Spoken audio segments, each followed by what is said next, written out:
नमस्कार। प्रतिभा आपकी, प्रयास हमारा के इस पहले एपिसोड में आप सभी का स्वागत है। हमारा ये प्रयास है कि जो भी प्रतिभाएं हैं उन प्रतिभाओं को मंच देना, उन्हें आगे लेकर आना।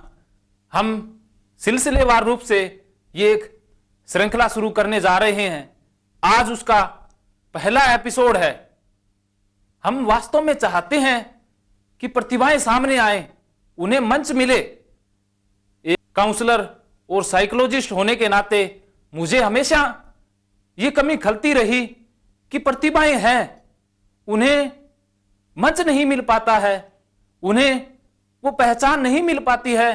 खास करके उस समय सबसे ज्यादा जरूरत होती है जब वो शुरुआती दौर के अंदर होते हैं। तो हमारा इस प्रोग्राम के माध्यम से यही प्रयास रहेगा कि जो अपने व्यवसाय को आगे लेकर जाना चाहते हैं, किसी भी क्षेत्र के अंदर उभरती हुई प्रतिभाएं हैं, उनको मंच देना, उनको समाज के सामने लेकर आना, उन्हें आगे लेकर आना। आज के इस पहले अंक में हमारे साथ हैं सुरजीत जांदू। सुरजीत जांदू एक अच्छे चित्रकार हैं, उनके अंदर एक अद्भुत कला है। तो हमारी पूरी मेडिटेटिव मोटिवेशन टीम उनके साथ है। आज हम उनके साथ हैं।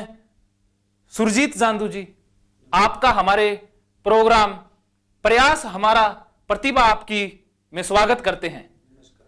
आपने चित्रकारी बनाने के बारे में ही क्यों सोचा? आपने इस प्रोफेशन को क्यों चुना? इससे पहले मैं कपड़े सिलाई का काम करता था और कुछ महीनों तक काम किया। उसके बाद मैं अपने मामा जी के पास चला गया, वहाँ किया, लेकिन इस काम में मेरा दिल नहीं लगा। तो काम करता रहा, लेकिन मेरे ध्यान कला में कुछ था, लेकिन इतना ज़्यादा नहीं था। और फिर बीच में कुछ साल बाद मैंने कपड़े सिलाई में मेरा मन नहीं लगा, तो मैंने ये काम छोड़कर और इलेक्ट्रॉनिक बिजली का काम सीखा।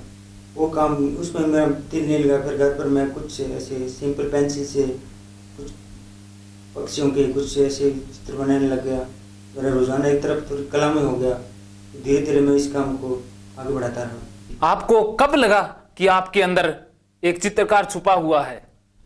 मैं ये बिजली का काम मैंने छोड़ दिया था, तो फिर मैं अपने बुआ जी के पास ही काम करने चला गया। तो वहाँ मैं काम कर रहा था, तो दुकान के बाहर कुछ लोग, जो जिन्हें लोग पेंटर कहते हैं, नाम वगैरह लिखते हैं, वो बाहर काम कर रहे। तो मैं उनके पास भी चला गया। बातों बातों में उन्होंने बताया कि हम ये काम करते हैं। मैंने बताया कि मैं एक चित्रकारी काम करता हूँ। उन्होंने कहा अगर आप करते हो तो कुछ बना के दिखाओ। तो उन्होंने मुझे बुर्श दे दी और मैंने एक सिंपल एक बोर्ड पर एक लड़की का चित्र बनाना शुरू कर दिया। आपको विश्वास नहीं होगा कि उस बनाते बनाते मैंने अपने पीछे मुड़कर देखा, सड़क पर काम कर रहे थे, कम से कम 20-25 लोग मुझे ऐसे झाँक रहे थे जैसे कि फिल्म की शूटिंग चल रही है। उसके बाद मुझे ऐसा लगा कि ये कला भी कोई चीज़ है। मैंने वहीं से अपना सामान बांधा और घर पर आ गया, और बिजली का काम उसी वक्त मैंने छोड़ दिया। मुझे लगा कि मेरे अंदर कुछ कलाकार है। आप चित्रकारी के अंदर किसे अपना आदर्श मानते हैं? आप किससे प्रभावित हैं? मैं सबसे अपना गुरु तो भगवान को मानता हूँ, क्योंकि मैंने काम की शिक्षा सिर्फ भगवान से मिली है मुझे। मैं चाहता हूँ कि भगवान की बहुत बड़ी कृपा है मुझ पर, जो इतना बड़ा हुनर मिला है। तो गुरु की ज़रूरत तो उसको होती है जो काम सीखता है। मेरे अंदर तो एक कलाकार शुरू से ही था, और मेरा काम तो ये था कि इस कलाकार को जगाना और अच्छा काम करना। मुझे तो गुरु की ज़रूरत पड़ी नहीं, मेरा गुरु तो ऊपर वाला ही। आप, हम देख पा रहे हैं कि काफी चित्र आपने काल्पनिक बनाए हैं। तो ये काल्पनिक चित्र बनाने की प्रेरणा आपको कैसे मिलती है, या आप काल्पनिक चित्र कैसे बना लेते हैं? देखिए, ऐसा है कि ऐसे ही कुछ चीज़ को देखता हूँ। जैसे कि एक बार मैं आपको वाक्य बता रहा हूँ जो काल्पनिक पेंटिंग के बारे में। ये वही पेंटिंग है जिसके बारे में बता रहा हूँ। जो नीचे कुछ एक बार ऐसा हुआ कि पत्थर पड़े, टुकड़े पड़े होते, तो उनको देखकर मुझे ऐसा लगा कि इनसे कुछ पेंटिंग कुछ बन सकता है। तो उनको कुछ देर तक मैं देखता रहा, और उसके बाद मुझे एहसास हुआ कि इनसे कुछ बनाया जा सकता है। तो उसी सीन को मैंने कॉपी पर पेंसिल से उतार दिया, और कुछ दिन बाद मैंने उस पेंटिंग को एक ऐसी मूर्ति, ऐसी अच्छी पेंटिंग के आकार देकर उसको अच्छी पेंटिंग बनाई, वो पेंटिंग आपके सामने है। ये देखिए, ये वही पेंटिंग है जिसको मैं काल्पनिक के जरिए देखा था, लेकिन उस वक्त ये ऐसी नहीं थी, लेकिन उसमें मैंने अच्छा निर्देशन, अच्छा कलर वगैरह किया, तो आज वो बिल्कुल सेम टू सेम एक गणेश जी की तस्वीर आपके सबके सामने है। ये वही पेंटिंग है जो मैंने आपको बताई। सुरजीत जांदू जी, जब आप प्रकृति को देखते हैं, फसलों को देखते हैं, पेड़ पौधों को देखते हैं, तो आपके मन में कैसे भाव उठते हैं, कैसे आपके विचार उमड़ते हैं? उनको देखकर वैसे तो मैं प्रकृति से ही काल्पनिक चित्रों को निकालता हूँ।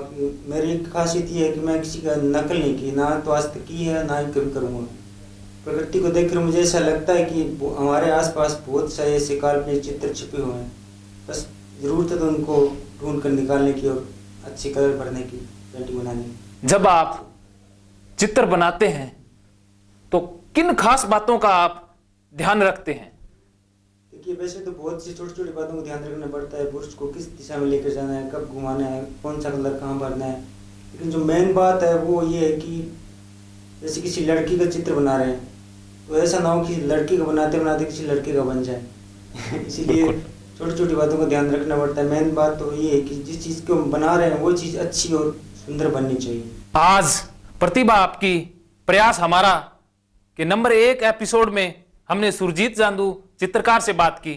अगर आपके अंदर है कोई प्रतिभा, आप हमसे बांटना चाहते हैं, खुद को दुनिया के सामने लेकर आना चाहते हैं, तो आप हमसे संपर्क कर सकते हैं, हमारी टीम से संपर्क कर सकते हैं। नीचे इस वीडियो के कमेंट में आप लिख सकते हैं, स्क्रीन पर फ्लैश हो रहे नंबरों पर आप संपर्क कर सकते हैं। हम आपकी प्रतिभा को समाज के सामने जरूर लेकर आएंगे।